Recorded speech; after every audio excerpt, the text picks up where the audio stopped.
Welcome to Miss Marotta's management plan. For my management philosophy, I chose the Positive Discipline Plan by Fred Jones. This is something that is both teacher and student-centered, but falls more on the teacher-centered side. I picked this because I feel that it is important to work both with the student and the teacher to get things done, and I think this plan does exactly that. My classroom rules are pretty simple. First, use kind words to everyone. Keep your hands, feet, and objects to yourself. Use inside voices, and do your best at all times. The first procedure that I would want to get across in the classroom with the students is when they enter the classroom. When students enter the classroom, they will find their name from the welcome table and they will place it in the bucket to let everyone know that they are here for today, including the teacher. They then take their folder out of their backpack and place their backpacks in their assigned cubbies. Finally, they will wash their hands and start the welcome activities for the day.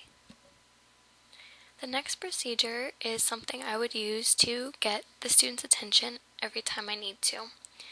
To do so, I will use the 1, 2, 3 eyes on me method, and to which they will reply 1, 2 eyes on you. The students will get to learn this technique on the very first day of class, and I will make sure that it is practiced during the first 2 weeks until the students understand what they're supposed to do when I want their attention. The third procedure I will use in the classroom has to do with class jobs. Every student in the class will get a chance to have a new job in the classroom every week. I will make sure to explain the jobs to the students the very first week of class. The jobs will consist things such as door holder, line leader, and turning on and off the lights. I will place a job board with the students' names and pictures so they can see who does what that week as a reminder. On Friday, I will pick new jobs with them during circle time at the end of the day before they leave. The final procedure will have to do with the goodbye routine. The students will sit on the carpet 5 to 10 minutes before the bell is going to ring.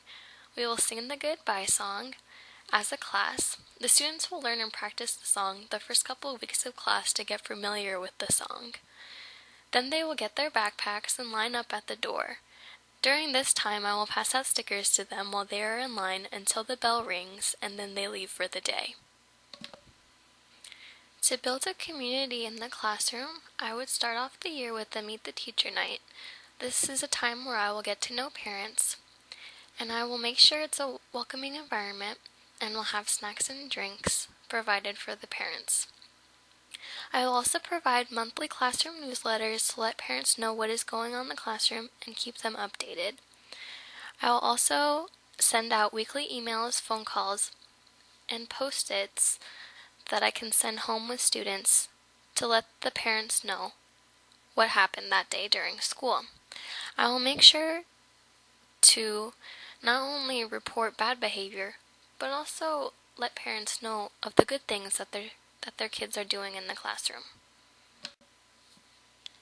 It is important to know the differences in students' personalities so that I can understand where their behavior comes from and also individualize my lesson plans to meet the personalities of each student. As you can see here, I have listed the different types of personalities that are generally found in the classroom using the Winnie the Pooh array method. To keep student engagement in the classroom, I will make sure to create my lessons based on the students' interests. Students will complete a KWL chart at the start of each unit to tell what they know, what they want to know, and what they have learned from the unit. The students will share their KWL chart with their group table or their partner to spark new ideas or interests. I'll also make sure to use the Think, Pair, Share method throughout my lessons so that the students are more engaged with each other and also what is going on in the classroom.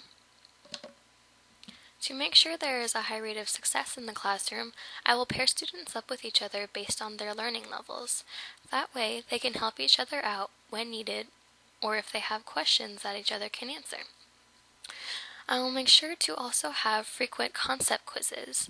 These will not be taken for a grade, but simply are for my knowledge of who is understanding. At this time, I will know, do I need to switch gears or try something else? I will also keep a portfolio of students' work to see their progress and also show them to their parents at parent-teacher conferences. To give clear directions, I will make sure that the directions are written on the board, and also to always have a handout with written directions or pictures for students to refer to while they are working. I will ask questions to clarify the lesson before we begin, and also have a completed example of the assignment when we're doing crafts or projects so the students can see exactly what they are supposed to do to be successful. To ensure the retention of information in the classroom, we will refer back to the KWL chart that was used in the beginning of the unit. At this time, we will fill in the L section for what was learned at the end of the unit. We will also play Jeopardy-type games for review of new concepts, and have a class presentation of some sort for the assignments to recall facts and concepts learned. To use positive reinforcement in the classroom, I would stick to the gold star technique.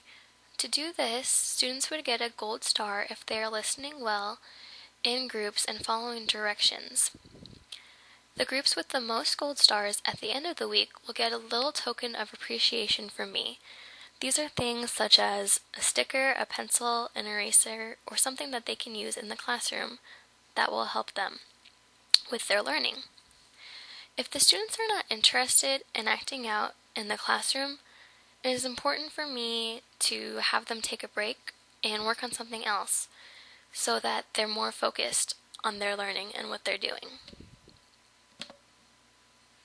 To document behavior patterns in the classroom, I would use the green, yellow, orange, and red cards technique.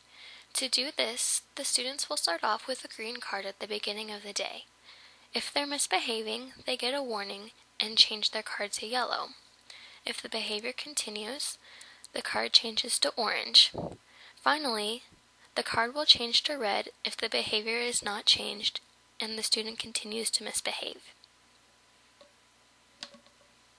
For the consequences used in the classroom, it is important for me to give choices to the students who are misbehaving. They can either stay in the group that they are working in and act properly, or they can do something else.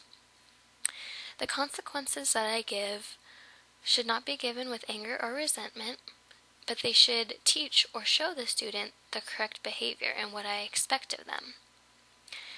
It is also important to have the students change their own behavior card color when they are not following the rules and acting out.